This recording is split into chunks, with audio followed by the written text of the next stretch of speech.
claimed responsibility yet. And run in the face of terrorism. Secretary of State Warren Christopher met with some of the dozens of American troops who were seriously injured when their housing complex was blown open by a terrorist bomb. Along with Saudi officials, Christopher toured the rubble-strewn wreckage. These acts of terror only strengthen our resolve to stay the course and to defend peace and those who take risks for peace. The 2,900 U.S. troops stationed in Dhahran are there to protect the no-fly zone over northern Iraq. Despite beefed-up security, the commander of U.S. forces overseas called it a new level of terrorism. This was an act of exorbitant degree of capability in terms of a blast that you don't normally see in the normal kinds of terrorism kinds of cases. Before heading to an economic summit in France, President Clinton pledged to track down those responsible. We will not rest in our efforts to find who is responsible for this outrage, to pursue them and to punish them. Anyone who attacks one American attacks every American, and we protect and defend our own. At Kelly Air Force Base in Texas, the military set up a phone bank for family members of those stationed in Dhahran. Air Force Hotline, can I help you? The bodies of all 19 Americans who were killed in Saudi Arabia are being returned home tomorrow morning, at Dover Air Force Base. It's a poignant end to what the State Department called their mission of peace. Reporting live from Washington, I'm Juju Chang. Now back to you. Fairchild Air Force Base in Spokane reports it has 11 people assigned to Dhahran. Officials say all are alive and accounted for tonight, although 2 did suffer minor injuries. News 4's Kerry Tomlinson is at Fairchild Air Force Base now with the latest. Barry, officials say those 2 Fairchild personnel who are in Dhahran received cuts and bruises in the bombing, and they have been treated. Now, we're also told that the rest of the people who are not injured, who are from Fairchild, are helping up in the cleaning up of the aftermath of the bombing.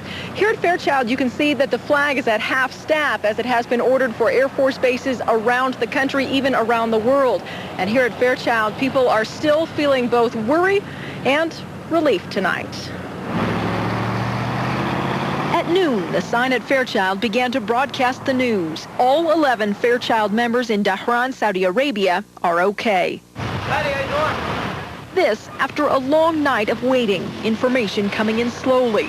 Fairchild officials say even they had to wait for the information to flow through official channels. It's hard for us to sit back and answer the calls from the loved ones that are back here wanting to know, because we want to be able to tell them that their loved ones are safe and that we know what the accountability is. We just have to have patience. The bombing touches many on base. Teresina Johnson knows the Fairchild flight nurse in Dhahran. I was pretty much shocked. I was at work yesterday, and I just heard that there was a bombing. I mean, we didn't know what had happened or anything, who had done it or anything, but it's pretty scary, I guess. I just wish that I knew for sure that, definitely that my friends are all right. Don Alexander's best friend is in Saudi Arabia. When they get back or they give me a call, then I'll be relieved. But until then, I'm still kind of, I'm concerned. Sandra Marston could head over there at any time. It's kind of hard hearing about people like that over there getting blown up that way, but I was shocked. And even if they don't know someone there now, there's that feeling that family has been attacked. Hopefully they'll find out who did it and take care of it. And hopefully it won't happen again. Now, the Fairchild flight nurse who is assigned to Dhahran is helping out with the medical situation right now. We're also told that a flight surgeon from Fairchild who is assigned to Riyadh has been sent over to Dhahran to help out. Now, most of the Fairchild personnel who are stationed or assigned to Saudi Arabia are in Riyadh. Back to you. Kerry, the 11 personnel from Fairchild, were they all on the same mission in Dhahran?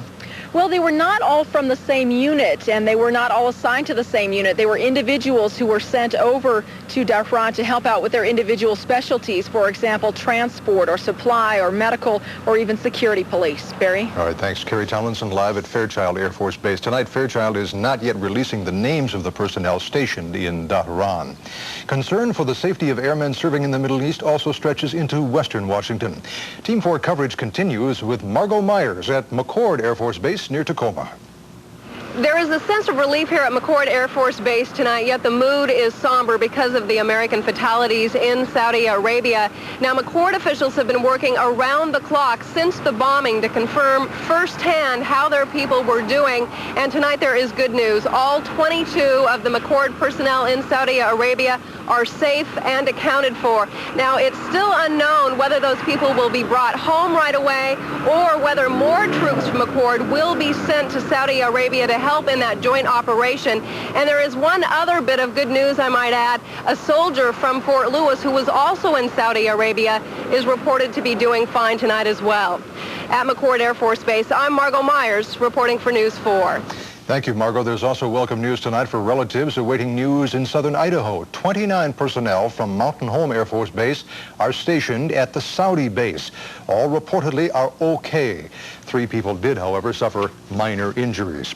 If you have a relative in the Air Force who is serving in Saudi Arabia, you probably want more information. The Air Force has now set up a toll-free hotline that you may call to get your questions answered. This information center is at Kelly Air Force Base in San Antonio, Texas. If you would like information on who was hurt in the Saudi bombing, call this hotline number, 1-800-253-9276. This number is for Air Force family members only. An American FBI team on its way to Saudi Arabia now to investigate that bombing yesterday. News 4's exclusive News in Motion shows what the agents will find. The building hit the hardest is at the northern corner of the military housing complex. The bomb exploded in front of the 8-story structure, tearing off its facade and creating a massive crater measuring 35 feet deep, 85 feet wide. Experts say the tiniest clues found at the scene could lead to the bombers. Most terrorist groups, when they carry out bombings, will use more or less the same modus operandi over and over again. They will use the same sort of bomb. So they will examine the nature of the explosive, the detonator, the booster charge, how the bomb was sort of shaped and pointed, and then compare that with other bombs in the region. The Saudi government is offering a $2.7 million reward tonight for information leading to an arrest. The Saudi government says it is strongly committed to punishing those responsible. In other news tonight, a going-away party at the Deja Vu nightclub in the Spokane Valley turned deadly early this morning. A guest was shot and killed after leaving the business, and another man was wounded. Sheriff's investigators say that they already have their suspect, 20-year-old Eric Swanson of Spokane. News 4's Rebecca Maitland reports the shootings happened in front of several close friends.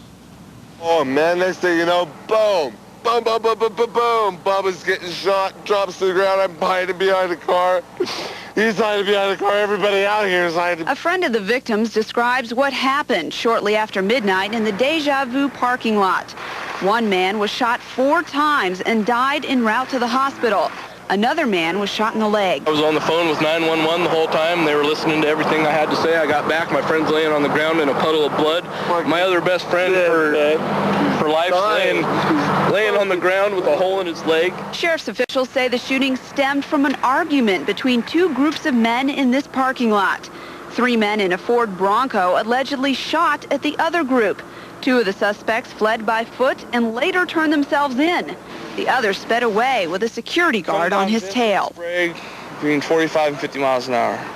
And the other guy was still accelerating. The chase came to a crashing halt a mile and a half away from the scene at the intersection of Vista and Broadway. The State Patrol says the suspect ran a red light, collided into 2 cars, and flipped upside down. He was later taken to a local hospital. Back at Deja Vu, friends of the shooting victim were left shaken in disbelief. It was the friends going away party. We come down here, boom. As soon as we walk out of the car, my buddy gets shot, man. If he dies, man. Now, the man who was shot is 26-year-old Robert